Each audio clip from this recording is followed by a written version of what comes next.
ஞானியர் தினம், குடும்ப தினம், அதெல்லாம் தாண்டி ஒரு முக்கியமான ஒரு நிகழ்வு. 122வது நாள் பெரிய கொண்டாட்டமாக, பெரிய மகா சந்தோஷமாக எல்லாருக்கும் நிறைவாக இன்றைக்கி கிடச்சிருக்கு.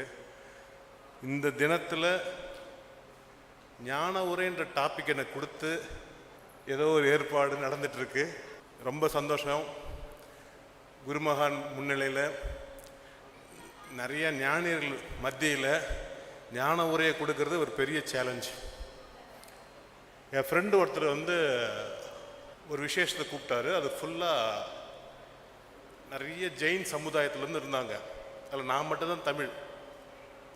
போய் பேசணும் என்ன டாபிக் பேசணும்னு கேட்டால் வெஜிடேரியனிசத்தை பற்றி பேசுனாங்க.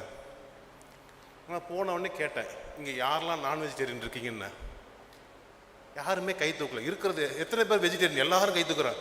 வெஜிடேரியன் மத்தியில் நான் வெஜிடேரியனிசம் பேசுறதுல என்ன அர்த்தம் இருக்குது? எல்லாரும் ஏற்கனவே வெஜிடேரியனாக இருக்கிறாங்க. நான் ஒரு நான் வெஜிடேரியன்லேருந்து வெஜிடேரியனாக மாறினவன். ஸோ இன்னொருத்தவங்க வெஜிடேரியனை பற்றி பேசி அவங்களை ஊக்குவித்து கொஞ்சம் மோட்டிவேட் பண்ணி தான் கொண்டு வரதுக்கு என்ன அர்த்தம் இருக்குது? இங்கே இருக்கிறது எல்லாமே ஞானியர்கள். இங்கே நான் ஞான உரை எப்படி கொடுக்கறது? ஒரு இக்கட்டான சூழ்நிலை. ஆனாலும் என் கண்ணுக்கு அங்கே பசங்க தெரியுறாங்க. இந்த யோகா ஸ்கூலில் பசங்க தெரியுறாங்க. இன்றைக்கி இந்தியாவிலேருந்து உலகத்துக்கு யோகா அழகாக கொண்டு போயிட்டுருக்கோம். உலகமே நம்ம யோகாவை கொண்டாடிட்டு இருக்குது. ஆனால் ஒரு காலத்தில் யோகானாக்கா அது ஜிம்னாஸ்டிக்மாக நினச்சிட்டு இருந்தாங்க. இப்போ தான் இந்த வார்த்தை அஷ்டாங்க யோகா, அதுவும் பத்தஞ்சலியோட அஷ்டாங்க யோகான்னு சொன்னாங்க. நான் வெளிநாட்டுக்கு போயிட்டு ஒரு பெரிய ஏற்பாட்டில் ஸ்பெஷலாக சில பேர் செலக்ட் பண்ணி கூப்பிட்டு போனாங்க. அங்கே போயிட்டு அந்த காட்டுக்குள்ளே வச்சு செலக்டட் பீப்புளுக்கு தான் அந்த ஞானத்தை கொடுக்க முடியும்னு சொல்லிட்டு அந்த கிளாஸ் எடுத்தாங்க. அவங்க எடுத்த உடனே டாபிக் போடுறாங்க, திருமூலர் அஷ்டாங்க யோகான்னு.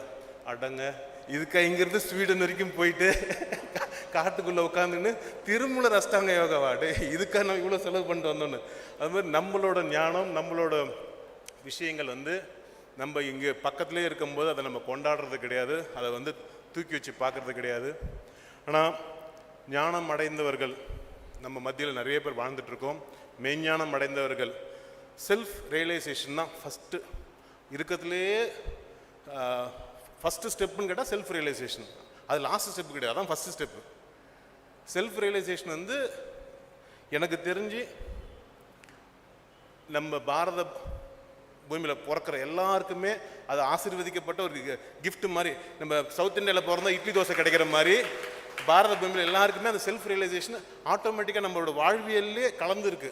நம்ம சுற்றி இருக்கிற வாழ்வியல்லே கலந்துருக்கு. அதை நம்ம எடுத்து கொடுக்கணும், உணர்த்தணும். அதுக்கு குருமகான் மாதிரி ஆட்கள் அப்படி தொட்டு உணர்த்தி காட்டுறாங்க தெரியுமா?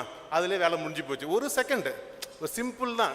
ஒரு டச்சில் அங்கே அந்த கனெக்ஷனில் ஒரு கிளாரிட்டி, அந்த கிளாரிட்டியில் ரியலைசேஷன், அந்த ரியலைசேஷனுக்கு அப்புறம் அடுத்த ஸ்டேஜ் மேலே மேலே போக ஆரம்பிக்கிறாங்க. இதில் என்ன எனக்கு ஞான உரையில் சொல்லணும்னு நான் இப்போ பார்த்தேனாக்கா, நம்ம எல்லாருக்குமே ஃபஸ்ட் அந்த ஐ மீ, அந்த இண்டிவிஜுவல் ஃபஸ்ட் சர்க்கிள், நான்ற அந்த ஃபஸ்ட் சர்க்கிள்லேருந்து, அப்புறம் நாமன்ற அந்த குடும்பம், ஃப்ரெண்ட்ஸ், அந்த second circle, outer world, inner வேர்ல்டுலேருந்து அவுட்டர் வேர்ல்டுக்கு தான் கனெக்ட் பண்ணுறோம். அதுக்கப்புறம் ஒரு லார்ஜர் வேர்ல்டு இருக்குது. இப்போ நான் ஒரு பாட்டு பாடுறேன் அப்படின்னாக்கா, நான் வீட்டில் பாட்டு பாடிட்டுருக்கேன். என் ஃப்ரெண்ட்ஸுக்கு நான் நல்லா பாட்டு பாடும் தெரியும். அடுத்தது என் ஸ்கூலில் போய் நல்லா பாட்டு பாடுறேன். ஸ்கூலில் ப்ரைஸ் வாங்கிட்டேன். அப்புறம் என்னை பெரிய மேடைக்கு அனுப்புகிறாங்க, ஏர்டெல் சூப்பர் சிங்கருக்கு அனுப்புகிறாங்க. தமிழ்நாட்டுக்கே நான் பாட்டு பாடுறேன்னு தெரியுது. அது லார்ஜர் வேர்ல்டு. இன்னர் வேர்ல்டு என் வீட்டுக்கு, அவுட்டர் வேர்ல்டு என் ஸ்கூலுக்கு, லார்ஜர் வேர்ல்டு தமிழ்நாட்டுக்கே தெரிய ஆரம்பிச்சிட்டேன். இது வரைக்கும் நிறைய பேர் வந்துடுவாங்க. இது வரைக்கும் வர்றதுக்கு நோயிங், ஞானம் கிடையாது, அது நாலேஜ் இருந்தால் போதும். டூயிங், ப்ராக்டிஸ் இருந்தால் போதும். இந்த லெவல் வரைக்கும் நிறைய பேர் அடைஞ்சிருவாங்க. நோயிங் அண்ட் டூயிங்க்கு மெனக்கிட்டா டைம் செலவு பண்ணாலும் கிடச்சிரும். அது ஆக்ஷனில் தான் கிடைக்கும். எப்படி? ஆக்ஷன் பண்ணணும், மெனக்கிடணும், ப்ராக்டிஸ் பண்ணணும், ப்ரிப்பேர் பண்ணணும், தயார் பண்ணிக்கணும், தகுதிப்படுத்திக்கணும். அதில் ஏர்டெல் சூப்பர் சிங்கரில் போய் வின்னரை கூட ஆயிடலாம். ஆனால் அது மட்டும் பத்தாது. இப்போ ஒரு லதா மங்கேஷ்கர் இருக்காங்க, ஒரு எம்எஸ் சுப்புலட்சுமி அம்மா இருக்காங்க, ஒரு ஜேசுதாஸ் ஐயா இருக்கார். அவங்க மாதிரி ஒரு பாட்டு பாடுறாங்க. ஒரு எஸ்பிபி மாதிரி ஒருத்தர் பாட்டு பாடுறாருன்னு இதே கல்யாண மண்டபத்தில், இதெல்லாம் கல்யாண நிகழ்ச்சியில் ஒருத்தர் எஸ்பிபி மாதிரி பாட்டு பாடுவார். கண்ணை மூடி கேட்டால் உண்மையிலே எஸ்பிபி தான் பாட்டு பாடுற மாதிரி ஒரு ஃபீலிங் இருக்கும். அப்படியே அந்த இது இருக்கும். ஆனால் அந்த எஸ்பிபி மாதிரி பாட்டு பாடுறோட தாக்கம் பார்த்தீங்கன்னா இன்றைக்கி பாட்டு பாட்டு போயிடுவார். அந்த 5 நிமிஷம் 10 நிமிஷம் அந்த பாட்டில் தான் இருக்கும். அதுக்கப்புறம் அது நம்ம கேட்டவங்களுக்கு இருக்கும், மறந்துடுவோம். ஆனால் எஸ்பிபியாக பாடுறதுக்கு எஸ்பிபி தன்னை தானே தயார் பண்ணி தகுதிப்படுத்திருப்பார் தெரியுமா? இந்த நோயிங் அண்ட் டூயிங்கை தாண்டி அடுத்த லெவலில் எஸ்பிபி பீயிங்கில் இருப்பார், எம்எஸ் சுப்புலட்சுமி பீயிங்கில் இருப்பாங்க, ஜேசுதாஸ் பீயிங்கில் இருப்பாங்க. அந்த பீயிங் ஸ்டேட்லேருந்து பாடின பாட்டு அவங்க காலத்துக்கு அப்புறமும் நம்ம கேட்டு கேட்டு என்ஜாய் பண்ணிகிட்டு இருக்கோம்.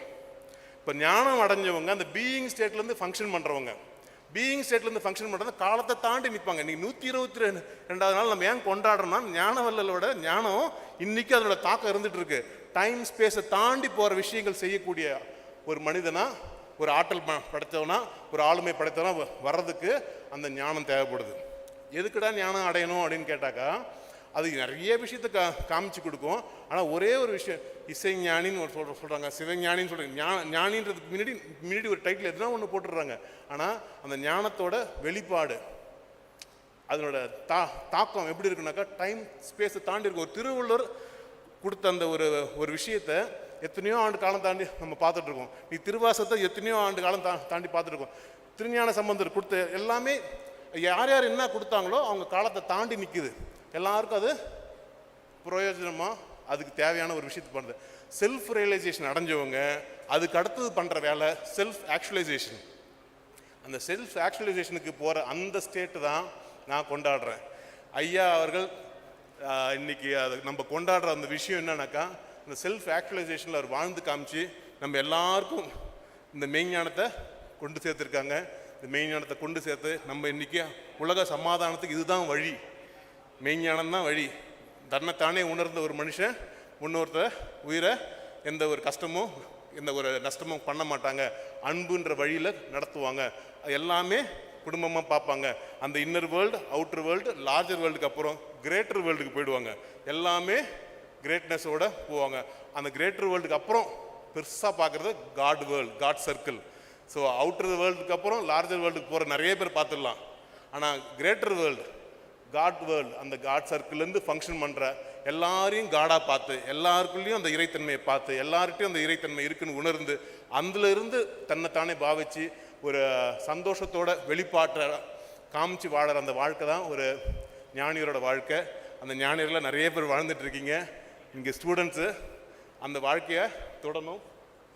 இந்த மாதிரி ஒரு விஷயம் குண்டலினி யோகான்ற ஒரு விஷயம் நமக்கு ரொம்ப சிம்பிளிஃபைடாக ஈஸியாக கிடைக்கிற மாதிரி பண்ணதுக்கு முக்கியமான ஒரு காரணம் அவர் உண்மையிலேயே ஒரு ஞானி தான்.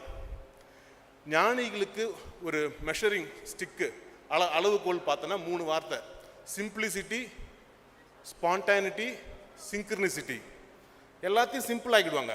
ஒருத்தர் நல்லா சமைக்கிறாருனாக்கா அவங்களுக்கு சிம்பிளாக சமையல் வந்துடும், டக்குன்னு வந்துடும். ஒரு டேஸ்ட் பார்த்தோன்னே ஸ்பான்டேனியஸாக கண்டுபிடிச்சுவாங்க, இதில் இது இருக்குன்னு கண்டுபிடிச்சுவாங்க. அடுத்தது உடனே அவங்க செய்ய சொன்னால் உடனே செஞ்சுருவாங்க, ஸ்பான்டேனியஸாக வந்துடும். அந்த சிம்பிளிசிட்டி, ஸ்பான்டானிட்டி, சிங்க்ரனிசிட்டி 3த்தையுமே நம்ம பரஞ்சோதி மகான் ஐயா அவர்கள் ரொம்ப எளிமையாக ஈஸியாக அந்த குண்டலினி யோகத்தை அது எந்த கஷ்டமும் இல்லாமல் எந்த நஷ்டமும் இல்லாமல் ஈஸியாக அடையிறதுக்கான வழியை கொடுத்துருக்காங்க.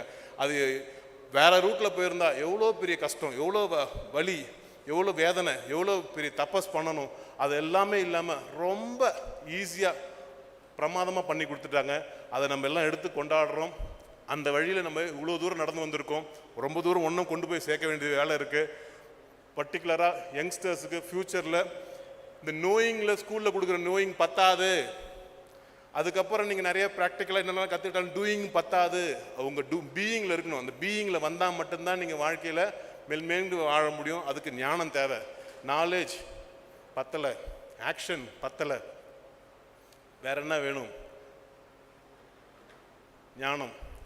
அந்த ஞானத்தை செய்யும்போது கிடைக்காது, கம்முன்னு இருக்கும்போது தான் கிடைக்கும். இந்த ஒரு நிமிஷம் சும்மா இருந்தோம் தெரியுமா, அமைதியாக இருந்தோம் தெரியுமா, அந்த அமைதியில் உள் வாங்கணும். அது உள்ள தானாக வரும், அது அதுவாக வேலையை ஆரம்பிக்கும். அந்த ஞானத்தை அடையணும். அது நம்ம கம்முன்னு இருக்கும்போது, சும்மா கம்முன்னு இருக்கும்போது அதுவாக வந்து நம்மளை ஆட்கொள்ளும். அதுக்கப்புறம் நம்மளே இருக்க மாட்டோம், அது வேலையை பார்க்க ஆரம்பிச்சிடும். இந்த மாதிரி ஞானம் அடைந்த நிறைய மக்கள் நம்ம மத்தியில் வாழ்ந்துட்டு இருக்காங்க. அது பெரிய கொடுப்பனை. இன்னைக்கு இந்த ஒரு நாளை கொண்டாடுறோம், ஞானியர் தினமாக கொண்டாடுறோம். குடும்ப தினம், வசுதேவ குடும்பகம். இந்த மனசு எல்லாரும் நம்ம குடும்பம் தான், எங்கே போனாலும் நம்ம குடும்பம் தான். எல்லா இடத்துலையும் ஒரு ஒரு உயிரும் நான் என் உயிரோட பங்கமாக, என்னோட எக்ஸ்டென்ஷனாக தான் அந்த உயிர் இருக்குது, அதுவாக தான் நான் இருக்கேன்னு சொல்லிட்டு அந்த உள்ளுணர்வோடு வாழ்ந்து பார்த்து அதை பூரித்து அதை மகிழ்வித்து வாழற அந்த வாழ்க்கை தான் ஞானியர் வாழ்க்கை. இந்த ஞானியர் வாழ்க்கை வாழ்ந்துட்டு இருக்க எல்லாருக்கும் என்னோட வாழ்த்துக்கள், சந்தோஷம். குருமகானுக்கு என்னோட வாழ்த்துக்கள், சந்தோஷம் தெரிவிச்சுக்கிறேன். Thank you. Love you so much.